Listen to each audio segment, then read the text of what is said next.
We're here to make a new type of news. New insights, new styles, and new topics every day. We are News Generation. Making news just for you. It's April 29th here in Seoul. I'm Shin Yeun, and you're watching News Generation. Joining me in the studio is Chiji. Happy Monday. Happy Monday, and Cho Hyun-woo. Good to be here. Good morning. Now, both are here to speak on behalf of people in their 20s and 30s. As usual, let's start with our news feed, which covers different hashtags and news items that have been trending on social media over the past 24 hours. Earlier this month, we had to say goodbye to the first giant panda naturally bred and born in Korea, Fubao, before she went off to China. Because of that, many flocked to Arirang amusement park, contributing to the park's record sales in the first quarter of this year. Usually, January to March isn't the busiest time of the year for an amusement park, but thanks to Fubao's popularity, Arirang saw sales in the first quarter surpass $91 million, and the number of visitors jumped by 20% on year. And K-pop girl group New Jeans have started promoting their upcoming album by releasing the music video for the song Bubblegum on Saturday. As of Monday morning, the video has had over 13 million views. Bubblegum's official music video has been released in the middle of spiraling disputes between HYBE and its subsidiary label Adore, where New Jeans' main producer Min Hee-jin serves as CEO. HYBE first filed a complaint against Adore and Min, accusing her of breach of trust. In response, Min held what some are calling a historic press conference because of her uncensored speech. There, she refuted all allegations or usurping New Jeans' management and shared screenshots of actual conversations she had with the girl group members and HYBE's management.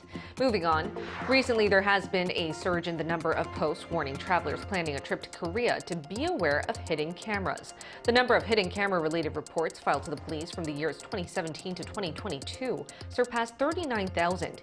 In other words, every year we see an average 6,000 hidden camera crimes, but only 88.7% of the culprits are found. That's why on social media, apps like X and TikTok, users are sharing their know-how on better detecting hidden cameras. They pointed to how most are installed at their accommodation or restrooms, and 3 tips were shared on finding hidden cameras. One is putting your finger against a mirror. If there's no distance between your finger and the reflection, high chances are that's a special mirror with a hidden camera installed. The second tip is using your smartphone flash in the dark and seeing if there's any light reflection against the hidden camera's lens. And the third method is filming the area with your smartphone, and if you can see a blinking dot on the screen, chances are the infrared filter on your smartphone has detected a blinking hidden camera. Now, when Korean netizens heard that many foreigners were looking for hacks like this, many expressed their shame, and I could relate to this as well. Hyun-woo, what did you feel about this? Yeah, it's really unfortunate that tourists have to go through these tricks or tips to see if the place that they're staying in has hidden cameras or not. I think there's even devices or gadgets and apps that can help you detect these cameras nowadays, and that's really unfortunate to see.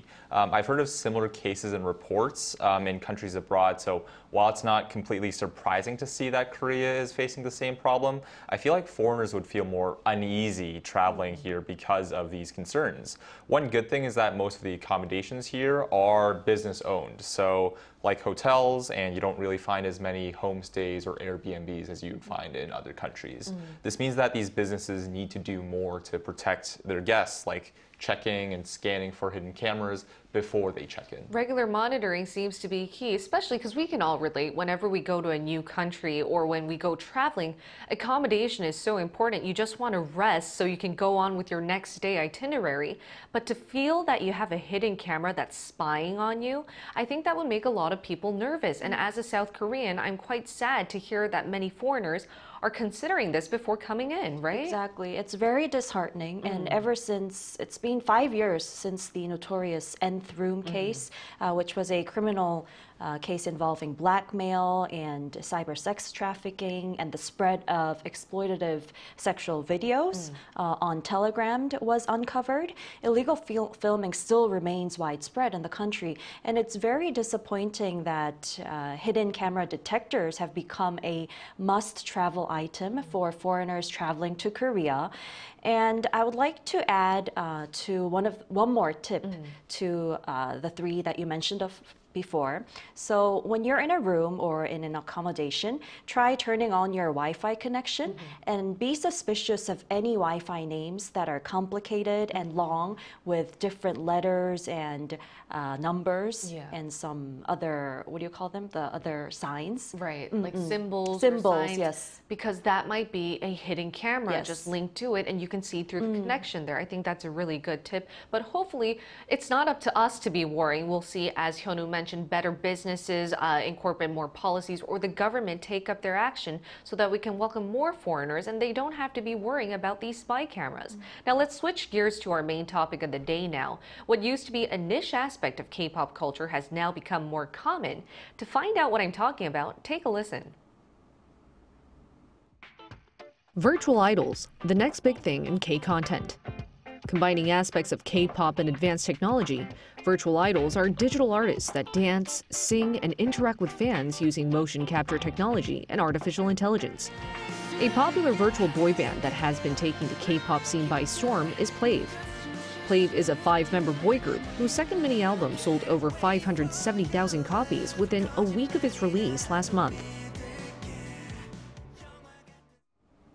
Plave is just one of the many virtual idol groups that have shaken up the K-pop industry these days, and we're going to talk about why virtual idols are growing in popularity. Let's first start our discussion by asking our panelists if they're aware of any virtual or AI artists and how popular they are. Well, I recently learned about Plave, the virtual K-pop group that consists of 5 members, as you saw on the VCR. Now, unlike other virtual groups that are created entirely using artificial intelligence, Plave has real people behind the screen. They debuted on March 12, 2023 with their single Asterum and held their first fan concert at the Olympic Hall in Olympic Park earlier this month. And there is another virtual group called Eternity, which consists of 11 members that was created entirely using artificial intelligence and debuted on March 22nd of 2021 with their single I'm Real. And there's also a 4-member group called Mave that was also created solely through artificial intelligence. And they debuted on January 25th last year with their single Pandora's Box. Now, although virtual idols are not yet mainstream in Korean culture, their presence is gradually expanding, and virtual idol fans consume their content and support virtual bands just like any other K-pop fan. And as you mentioned, Jihi, though it's not mainstream yet, we are definitely seeing a growing audience. And as a university student, I must ask, Hyunwoo, are you seeing virtual idols grow in popularity among your generation these days? Yeah, virtual idols have absolutely become a huge hit in the entertainment industry, especially to young people in Korea. Not only Plave. In fact, there was recently a relay pop-up event at a department store in Seoul where visitors could see and buy goods of their favorite virtual idol groups, which saw a total of 100,000 visits and 7 billion won in sales in just a month. Considering that the average sales for a fashion brand pop-up in the same period are usually about 1 billion won, you can really tell how popular they've become. I also know some of my friends who have listened to these virtual idol groups, like Plave or Iseg Idol is another one of them, and the fandom and hype around them are really no different than actual idols. Exactly, and I think one of the biggest factors that we're seeing so much hype is because nowadays these virtual idols seem almost lifelike. But that wasn't always the case. We've seen the first version of virtual idols come back to the 90s. So Jihi, why don't you walk us through the history and how far we've come when it comes to AI technology incorporated with the pop industry? Sure. So in 1998, the first virtual idol, known as Adam, was first introduced in the country, who debuted with his first album called Love That Is Not in the World. He was known as a cyber singer and promoted various activities. However, due to technical limitations back then, it was only 1998, Adam, which was created using 3D graphics technology, couldn't gain much popularity, unfortunately, and the fad was short-lived. Now, the visual quality was low, and apparently development costs were pretty high.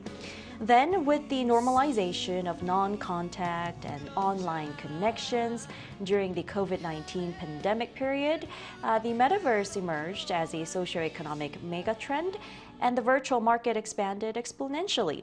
Now, so this led to the introduction of various other virtual idol groups, including Rosie as well, a virtual influencer, which we talked about last year. We did. I think it'd be fun for our viewers to go back to our episode from last year and compare how virtual idols have boomed in technology, because as you just saw on the screen, that was what Adam, our first virtual idol, looked like now. But we came so many leaps and bounds. And Hyunwoo, I'm not sure if you can relate, given that you weren't born when Adam was here, right? No, I wasn't here, but I feel like the technology must have evolved so much since Adam was, first came out as Korea's first virtual singer.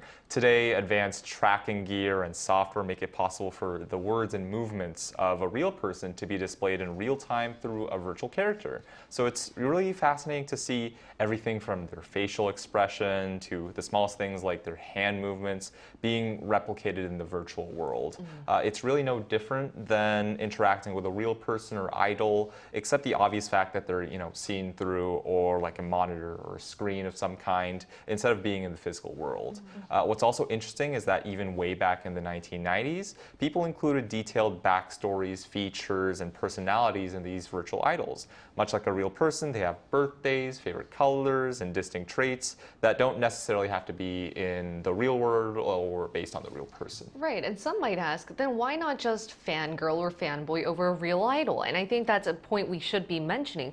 Why are virtual idols or artists booming in popularity, especially among our generation these days? Right. Well, virtual idols are gaining popularity, especially among Gen Zs who are very used to enjoying animations, games, and any other similar forms of entertainment. Now, unlike humans, though, virtual idols have the freedom to experiment with various concepts, and they can build captivating worlds of their own. And one of the reasons behind the success of Plave in particular is the humanism strategy that makes them more relatable to audiences as well. Now, K-pop powerhouses also recognize the advantages of using virtual idols as they do not age, are scandal-free, and can be trained at a lower cost. So basically, virtual idols are a new and exciting world for everyone to explore. Including the businesses that own them, but also for the fans as well, because they no longer have to be worrying about their favorite K-pop idol, virtual idol that is, celebrity crush getting involved in a scandal. Now, Hyunwoo, would you like to add your analysis? Yeah, I find virtual idols really fascinating that the only limit really is your own imagination when it comes to their production and storytelling. Today, virtual idols have their own journey of starting out as a trainee and practicing together exactly like real idols, and they interact with their fans through live streams and videos.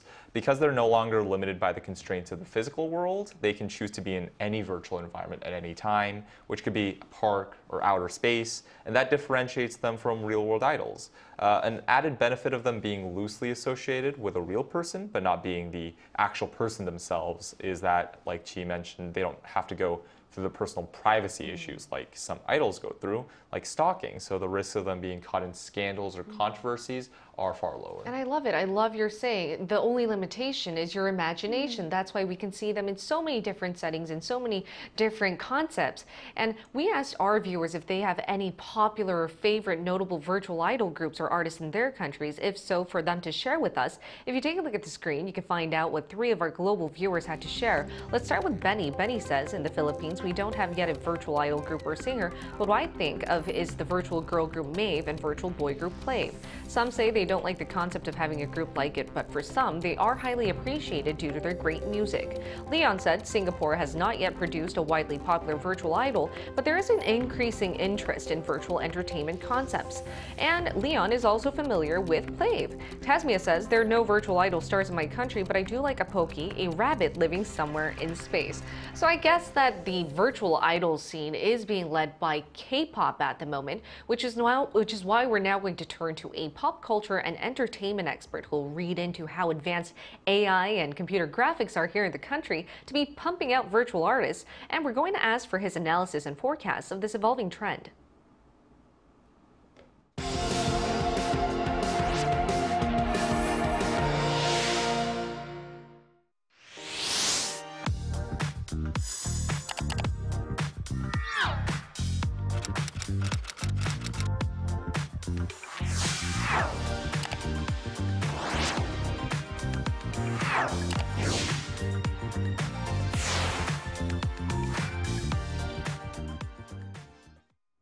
Joining us live is Chung Min-jae, a pop music critic who will be analyzing the growing virtual idol trend here in Korea. Welcome, Min-jae. Good morning. All right, Minjae, as a pop cultural critic, how would you evaluate the current virtual idol scene in the K-pop industry at the moment? Virtual idols' popularity in the K-pop scene is getting bigger and faster as time passes. For example, one of the most popular virtual boy band, Plave, held their first concert at Olympic Park, Seoul, about 2 weeks ago. The two-day shows were totally sold out. About 4,000 people went there. And their latest album sold over 500,000. And the lead single, Wait for Love, won first prize at MBC Music Program. And it's the first time that virtual idol group did that. And other virtual girl groups like 이세계 Idol, or Stay Live also have huge fan base these days. Those three virtual groups, Plave, 이세계 Idol, Stay Live, had their own pop-up store at Hyundai, the department store at Seoul, and they sold about 7 billion won combined. So we can say that virtual idols are quite popular now. Well, as we've talked about earlier, this is not the first time we're seeing virtual idols, but compared to the past, why do you think virtual idol groups are gaining popularity now? I mean, what has changed? As you know, Gen Z is very different from X generations or even millennials. They grew up with smartphones and YouTube, very familiar with social media things, VR, XR, well, something like that. In their point of view, virtual idol groups are not that different with real human idol groups. We might think that virtual idol groups are just animated characters for us, not singers or artists, but to them, Play is just another idol group like BTS or Rise. Many fans said that they love virtual idol groups just like normal idol groups, not because they are virtual. It's like they are new genres of K-pop. And of course, the way to make virtual idols are so sophisticated these days. They can sing and dance like real human idol groups and even communicate with fans in real time. And what do you think are some pros and cons behind this trend? First of all, virtual idols are now another genre in K-pop, and they can give diversity in the K-pop scene. From a musical perspective, they are characters that exist in virtual space, as you know, so they can perform more dynamic and like surreal, like flying above space, changing their outfits in a second. However, the high production cost is a disadvantage to the producers.